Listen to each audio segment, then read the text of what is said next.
एक मोठी बातमी आपल्या समोर येते. UAE पासून अबुधाबी, कुवेत, कतार, बहरीनपर्यंत इराणने 5 देशांवर मिसाईल्स डागल्या. अमेरिका आणि इस्रायलने इराणवर हल्ला केला आहे.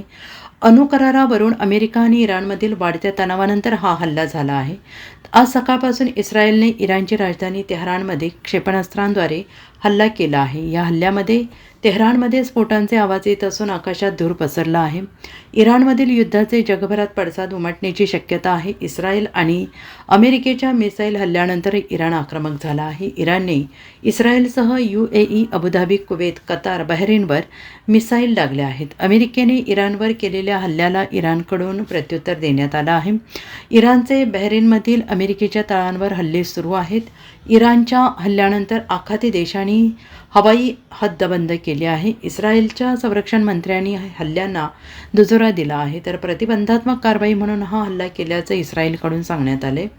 दुसरीकडे इराणकडून होणाऱ्या प्रतिहल्ल्याची शक्यता लक्षात घेऊन इस्रायलमध्ये सायरन वाजू लागले आहेत. तसंच शाळा, महाविद्यालये बंद करण्यात आलेली आहे. शिवाय लोकांना सुरक्षित स्थळी जाण्याची सूचना देण्यात आली आहे. Bureau report, SBN Marathi.